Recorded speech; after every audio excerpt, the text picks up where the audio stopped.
All right, so today we're gonna dive into something a little different. Yeah. The world of 72-hour survival challenges. All right.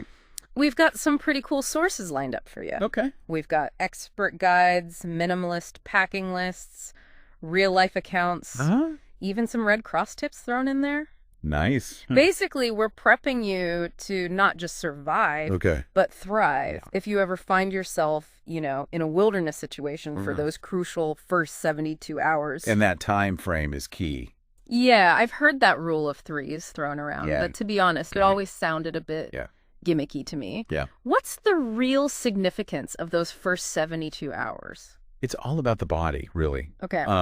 Your body's resilience and its limitations. Okay. You can actually go weeks without food.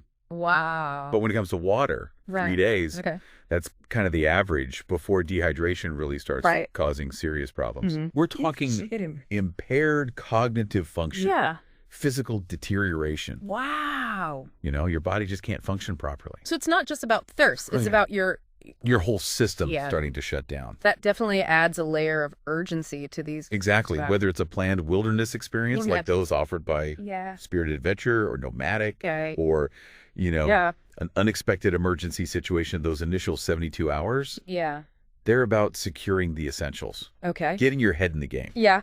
So let's talk priorities then. Okay. What's the absolute first thing someone should focus on? Shelter. Okay. It's your primary defense against the elements. Right.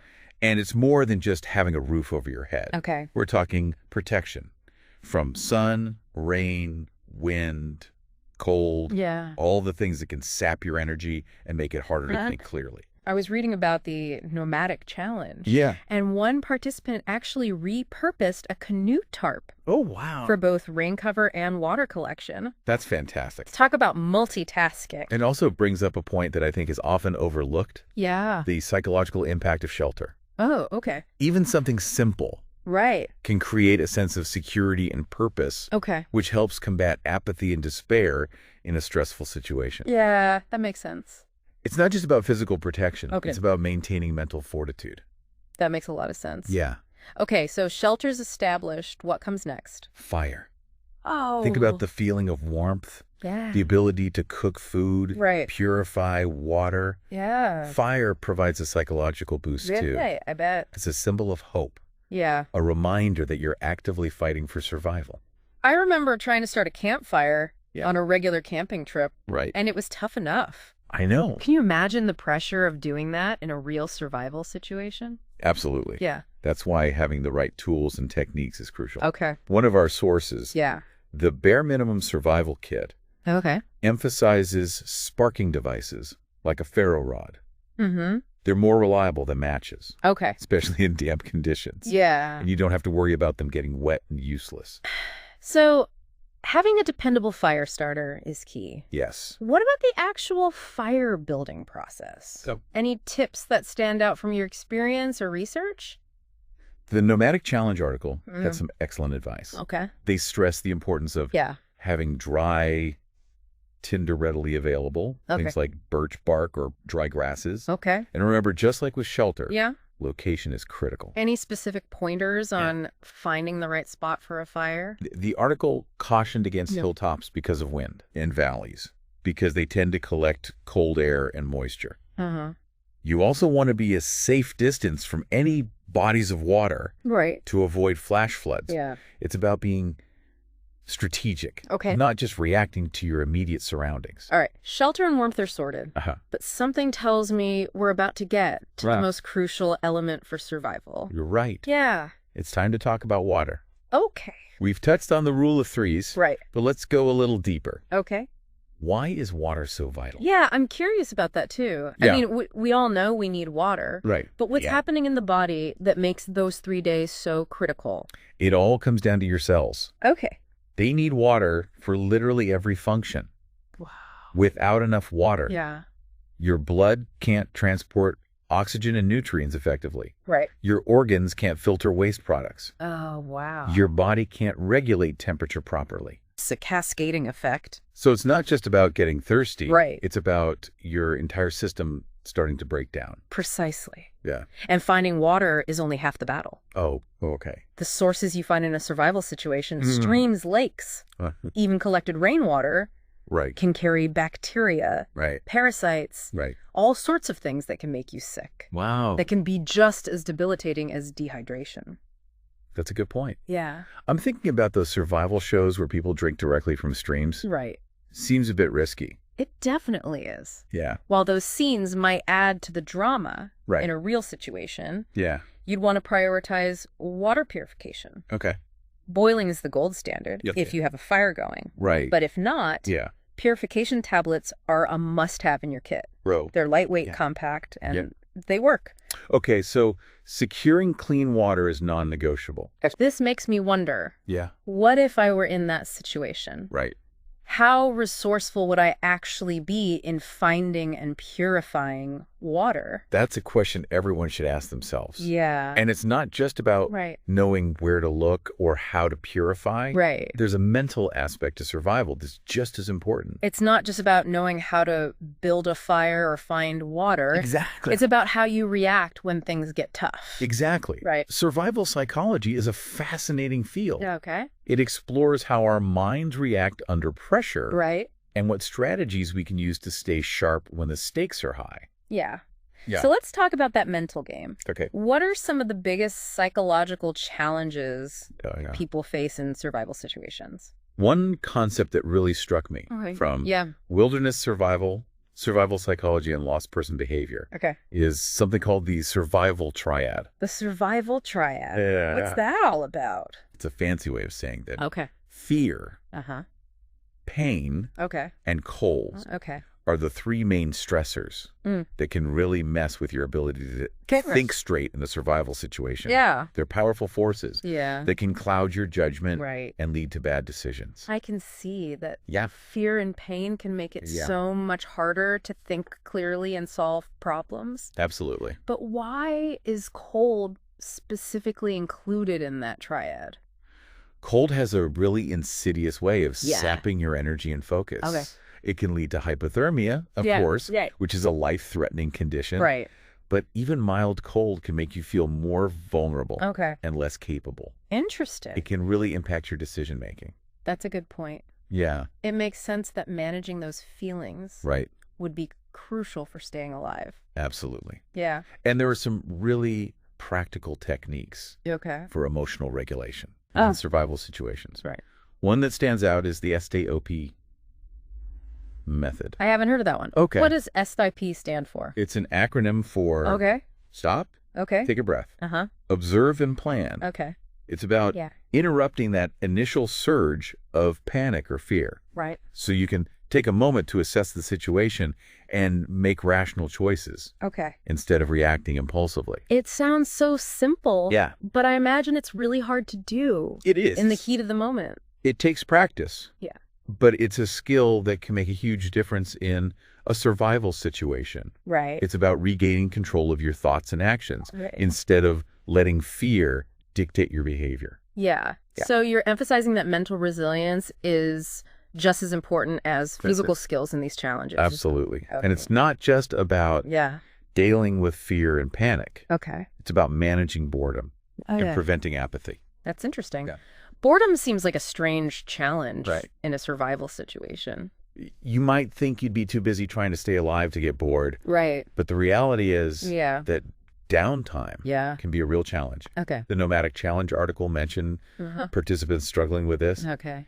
It can lead to overthinking negativity. Yeah. Even a sense of hopelessness. I guess if you're not actively working on your shelter, fire or water, your mind can start to wander to some pretty dark places. Exactly. Yeah. It's why staying proactive and setting small goals for yourself can be so important. Yeah. It gives you something to focus on, a sense of purpose. Right. And helps you maintain a positive outlook. Okay. Yeah. It's fascinating how even in a survival situation, our minds can be our own worst enemies. It's like we're hardwired for both incredible resourcefulness and self-sabotage. Exactly. But that's why understanding survival psychology is so important. Yeah. It's about recognizing those patterns and developing strategies to overcome them. Speaking of strategies, Yeah? I'm curious to hear your thoughts on gear. Okay. We've touched on it a bit, but what are your personal philosophies when it comes to prepping for a 72-hour challenge? It's funny you should ask that. Okay. I find that people tend to fall into two camps. Okay. The minimalists and the be prepared for anything, folks. It's like the classic, what would you bring to a desert island question. It really is. Yeah. And both approaches have their merits. Yeah. Minimalism forces you to rely on your skills and knowledge of the environment, which can be incredibly empowering. Right. But a well-stocked kit can provide a safety net and peace of mind. Right. Especially if you're venturing into unfamiliar territory. I think I lean more towards the better safe than sorry side. Okay. But what are some things that minimalists might prioritize that someone like me might overlook? Minimalists often focus on multi-purpose tools and items that can be easily improvised. Okay. Think about things like a sturdy trash bag. Okay. It can be used for shelter, water collection, signaling. Wow. Even carrying gear. That's a good reminder that it's not just about having specialized gear. It's about being able to adapt and use what you have in creative ways. Right. And they might emphasize knowledge and skills over equipment. Okay. For example, a minimalist might prioritize learning how to build a fire with natural materials rather than relying on a store-bought fire starter. Okay, so let's say you're building a 72-hour kit from scratch. All right. What categories of gear would you absolutely include, regardless of philosophy? Well, we've got the big three covered: shelter, fire, and water. Okay. Beyond that, I'd focus on navigation, signaling tools, first aid, and of course, some form of sustenance. Okay, let's break those down. Right. Starting with navigation. Okay. I know a compass and map are essential, but are there any other tools you'd recommend? An altimeter can be helpful for understanding the terrain, especially if you're in mountainous areas. Right.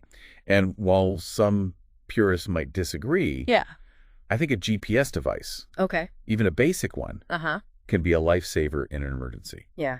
It's not about relying on technology. Right. It's about having a backup plan. I can see that. Yeah. What about signaling for help? Okay. We mentioned whistles and signal mirrors earlier, but any other options to consider? A signal fire is one of the most effective ways to attract attention. Okay. Especially at night. Yeah. It's about making yourself visible. Yeah. And creating a beacon that rescuers can easily spot. And I imagine the act of building that fire can also provide a psychological boost. Absolutely. Right. It's a reminder that you're actively fighting for survival, not just passively waiting for help to arrive. Speaking of modern tools, what are your thoughts on satellite messengers? Yeah. They seem like they could be incredibly valuable in a remote area. They can be. Yeah. Especially if you're injured or facing a life-threatening situation. Okay. But it's important to remember that technology can fail. Right. Batteries can die. Yeah. Signals can be lost. Right. It's crucial to have those traditional signaling methods as a backup. So it's about having multiple layers of redundancy in your survival strategy. Now let's talk tools. Okay. What are some must-haves for a 72-hour kit? Yeah. Yeah. Well, I'm pretty sure I know what you're going to say first. You got a good quality knife. Okay. It's an essential tool for so many tasks. Right. From cutting firewood to preparing food. Yeah. And a multi-tool can be incredibly useful too. Okay. Combining pliers, screwdrivers, a saw, and other tools in one compact package. And of course, we can't forget the survivalist's best friend. Duct tape. Duct tape. The uses are practically endless. Right. You can use it for repairs, patching holes in your shelter. Right. Even as a makeshift bandage in a pinch. It's like the ultimate symbol of resourcefulness. It really is. Yeah. And while we're on the topic of multi-purpose items, don't underestimate the power of paracord. It's strong, lightweight, and can be used for everything from building shelters to securing gear to creating a fishing line. Okay, so we've got knives, multi-tools, duct tape, paracord. Yeah. It's starting to sound like a pretty well-equipped kit. What about first aid? A basic first aid kit is a must. Okay. It should include bandages, antiseptic wipes, pain relievers, and any personal medications you need. Right. A small sewing kit can also come in handy for repairing torn clothing or gear. Makes sense. Yeah. Now let's talk about the category that I'm always most curious about food. What are your go-to survival foods? You want to focus on items that are lightweight, Okay. calorie dense, and non-perishable. Okay. Energy bars, Yeah. trail mix, jerky, Yeah. and dried fruit are all good choices. I've seen those prepackaged survival meals too. Yeah. What do you think of those? They can be a convenient option, Yeah. especially if you're concerned about taste and variety. Right. But they can also be bulky and expensive compared to assembling your own food supplies. What about foraging for wild edibles? Yeah. It seems risky. It can be. But also intriguing. It can be a valuable skill. Yeah. But it takes a lot of knowledge and experience. Right.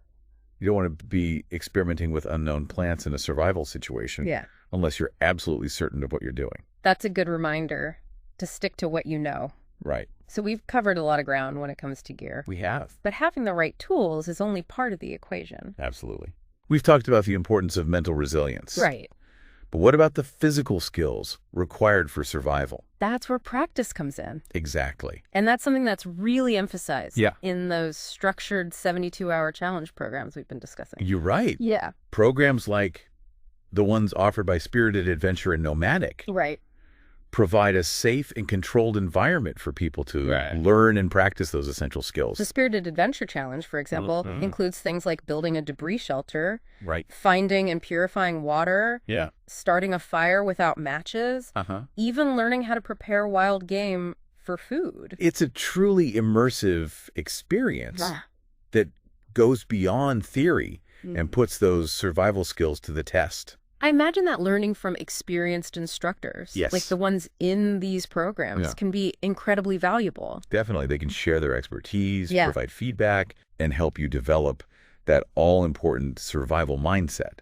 Staying calm, adaptable, and resourceful. We've been talking a lot about wilderness survival. Right. But what about those who are preparing for emergencies closer to home? That's where the concept of a 72-hour home survival kit comes into play. Okay. It's all about being prepared for unexpected events, like power outages, natural disasters, or other disruptions that could limit your access to essential services. I've seen prepackaged kits marketed as 72-hour home survival kits. Yeah. But they seem to vary wildly in content. They do. What are some key items everyone should include in their kit? The foundation is similar to a wilderness kit. Water, food, first aid supplies, and a way to stay warm if the power goes out. But you'll also want to tailor your kit to your specific home environment and potential hazards. What are some examples of items that might be specific to a home survival kit? Think about things like a flashlight, a battery-powered radio, a whistle to signal for help, extra batteries for all your devices, and a multi-purpose tool for basic repairs. You might also want to include a fire extinguisher, a hand crank weather radio, and a copy of your important documents. That makes sense. Yeah. It's about being prepared for the unique challenges of an urban environment. Right. Yeah. And it's interesting to see how cultural considerations come into play with these kits. For example, the Korean 72-hour kit often includes a portable toilet and a hammer for breaking glass. Wow. Reflecting the potential for earthquakes and other natural disasters in that region. It highlights the importance of not just blindly following a checklist, but really thinking critically about your own needs and potential risks. Exactly. It's about taking ownership of your preparedness and building a kit that reflects your individual circumstances. It seems like resourcefulness is a common thread running through all of these different approaches to 72-hour challenges. It's definitely a key ingredient for success. Yeah. It's about being able to adapt to unexpected situations. Right. Make the most of limited resources and find creative solutions to problems. It makes me think of that nomadic challenge participant who used a canoe tarp for both shelter and water collection. Right. It's a great example of thinking outside the box. And that's a skill that can be developed both through practice and by simply paying attention to the world around us. Yeah. It's about seeing potential where others might see limitations. It's about embracing that MacGyver mindset. Right. And believing that you can find a solution even in the most challenging circumstances. Exactly. I think that's a perfect point to transition to the final part of our deep dive. Yeah. We've talked about the theory, the skills, the gear, but there's nothing quite like hearing from those Right. We've actually faced these challenges in real life. We've talked about survival skills and gear and even the psychology of it all. Yeah, but there's nothing like hearing from those who've actually walked the walk. Exactly. So for this final part, let's dive into some real-life 72-hour challenge stories. Right. One that caught my eye was the Fieldcraft Survival Ziploc Bag Challenge, featured on Recoil Off-Grid. That's a classic test of minimalism. Yeah. It really forces you to think outside the box. Yeah. When your entire survival kit has to fit in a sandwich bag. Right. I struggle to pack my lunch in those things, let alone everything needed to survive in the wild for 3 days. I know. What were some of the highlights of that challenge? Well, the participant had to get incredibly creative with everyday items. Okay. They used an emergency blanket for shade. Okay. A button-up shirt as a makeshift backpack. All right. And even repurposed Reynolds oven bags to carry water. Okay, I'm picturing this oven bags for water. That's brilliant. They're surprisingly durable and waterproof, which made them ideal for protecting sensitive items like electronics or tinder. Right. The participant even used one as a makeshift solar still. Oh, wow. To try and extract additional moisture from the environment. So it's about seeing the potential in everyday items, not just relying on specialized gear. Yeah. What about the environment itself? Okay. Did that pose any particular challenges in this story? The challenge took place in an area with extreme temperatures. Okay. Reaching a scorching 110 degrees Fahrenheit during the day. Wow, that's intense. Yeah. Staying hydrated must have been the top priority. Absolutely. Yeah. The participant had to carefully ration their water supply. Okay. And find ways to minimize water loss through sweat and exertion. Right. They used a marked bladder to measure out water from a nearby river. Okay. Carrying it back to camp in those trusty oven bags. Speaking of water, I read that they even used a small piece of tubing from their water bladder to create a flexible drinking straw. Oh, nice. It seems like every little detail mattered in this challenge. It did. It's a great example of how resourcefulness can make a huge difference in a survival situation. Right. Even something as simple as a drinking straw can improve your efficiency and help you conserve precious energy. What about food? Oh. How did they manage to find enough to eat with only the limited supplies in their Ziploc bag? They had a mix of high-calorie snacks, like energy bars, as well as things like hydration tablets and coconut oil packs for energy and electrolytes. All right. But they also packed fishing gear. Okay. And were able to catch and cook fresh fish. Oh, cool. Which provided a much-needed protein boost. So even with a minimalist approach, there's room for supplementing your food supply. Absolutely. If you know what you're doing. Right. What other insights did this challenge offer? It really highlighted the importance of pacing yourself and conserving energy, especially in extreme heat. Right. The participant focused on essential tasks during the cooler morning and evening hours. Okay. Resting in the shade during the peak heat of the day. That's a great reminder that survival isn't always about constant action. Right. It's about knowing when to push yourself. Right. And when to conserve your energy. Exactly. Now, shifting gears a bit. Okay. Let's talk about the nomadic 72-hour challenge, which we touched on earlier. Right. Remember, this one involved experienced outdoorsmen. Yeah. Stripped of most of their gear. Right. Facing the Swedish wilderness. Yeah. That one really intrigued me. Yeah. They were only allowed some basic clothing. Right. And 4 items of their choice. Exactly. It's like a real-life survival puzzle. Yeah. What do you prioritize when everything is on the line? One participant chose a fire steel. Okay. Knowing that fire was essential for warmth. Yeah. Cooking. And morale. Makes sense. Yeah. It's like the foundation of so many other survival tasks. Another participant picked a pot and a cutting tool. Okay. Recognizing the importance of being able to process materials and prepare food. So it's not just about survival tools. Right. It's about the skills those tools enable. Exactly. It's interesting that no one chose a large knife, which you'd think would be a top priority. It's a good point. Maybe they felt confident in their ability to improvise a cutting edge or create tools from natural materials. It makes you realize that experience and confidence play a big role in those gear choices. Absolutely. What were some of the key themes that emerged from the nomadic challenge? The article highlighted the emotional roller coaster of survival. Okay. The initial shock and uncertainty. Yeah. The moments of doubt and vulnerability. It's a good reminder that even for experienced outdoorsmen, those challenges can be incredibly taxing on the mind. Absolutely. Yeah. They also stress the importance of staying proactive, anticipating potential challenges, and tackling tasks before they become overwhelming. It's like that saying, an ounce of prevention is worth a pound of cure.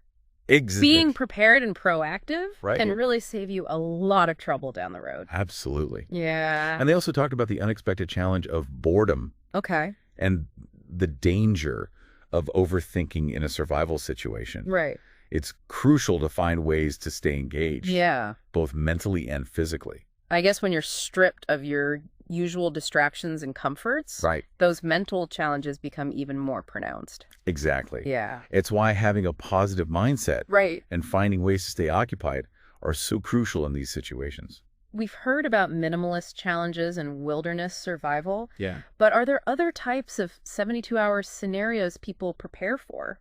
One that's gaining popularity is the urban survival challenge. Oh, okay. Instead of being lost in the woods, you're navigating the concrete jungle. Right. Dealing with things like power outages, civil unrest, right, limited access to resources. It sounds like a whole different skill set would be required. Yeah. What are some of the unique considerations for urban survival? You'd need to be hyper aware of your surroundings, know how to blend in and avoid drawing attention, and understand how to access resources in a densely populated area. I imagine social skills would be crucial in an urban setting. Absolutely. Yeah. Being able to communicate effectively, build trust, and potentially form alliances with others could make all the difference. So whether it's the wilderness, a minimalist challenge, or an urban scenario, it seems like the core principles of survival are pretty universal. You're right. It always comes back to preparedness, adaptability, and resourcefulness. It's about having the knowledge, skills, and mindset